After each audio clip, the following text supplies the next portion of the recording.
আমরা দল দলের উঠতে উঠে সম্মান জানাতে পারি। আমরা সবাই মিলে যেন এই দেশে শান্তিতে বসবাস করতে পারি। দেশ আমাদের দেশ, এই দেশকে আমরা ভালো বলবেন তাহলে কি আপনার টুপিও সাদা, চুলও সাদা, দাড়ি না, তো আপনি কি আলহামদুলিল্লাহ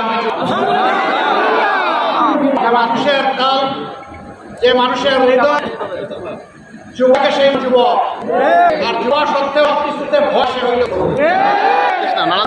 বৃদ্ধ নেই সবাই।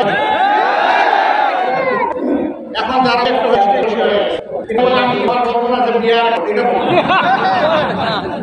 এটা করে আমার ঘরে বলছিলাম এই দেশটা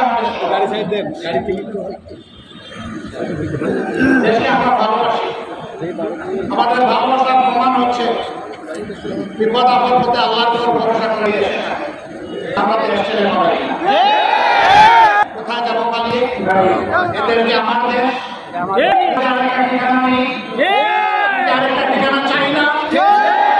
আল্লাহ বাঁচিয়ে রেখেছেন এই দেশকে নিয়ে, দেশের মানুষকে বুঝে নিয়ে বাঁচতে চাই। আমিন। দেশবাসী, আমরা আপনারা সবাই মিলে এমন একটা দেশ চাই যে দেশ হবে মানবিক দেশ।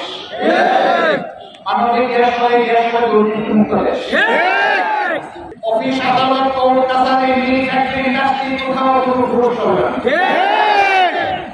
একজন পুরুষ যেমন ঘর থেকে বের হবে নিঃসংকোচে, কর্মস্থলে কাজ করবে নিরাপত্তার সাথে, ঠিক একজন মা, একজন মেয়ে, একজন বোন ঘরে কিংবা বাইরে কর্মস্থলের সর্বত্র তারা থাকবে নিরাপদ। আজকে যুবকদের বেকারের মিছিল আমাদেরকে দেখতে হয়।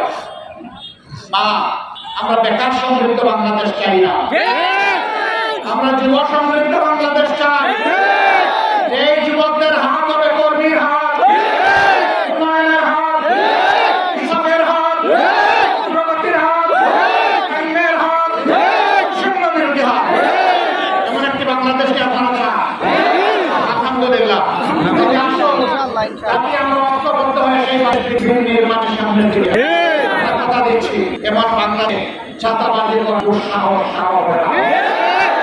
এমন বাংলাদেশে ফুটপাত থেকে বঙ্গভবন দখল করার সাহস হবে না।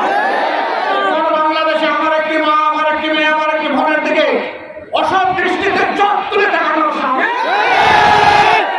এমন বাংলাদেশে অফিস আদালতে বসে সরকার এবং জনগণের ট্যাক্সের বেতনকে ঘুষ খাওয়ার দুঃসাহস। এই বাংলাদেশ গঠন করতে পাশে চান আমাদের সালাম সমস্যার কাছে, ভাই এবং পিতা, মা এবং বোন সবার কাছে মেহরবানি করে পৌঁছে দেবেন। আল্লাহ তাদের উপর আল্লাহ এলাকার উপর রহম করুন। আমাদের নিজেকে হায়াতে ইজ্জতে আল্লাহ তাআলা বরকত দান করুন।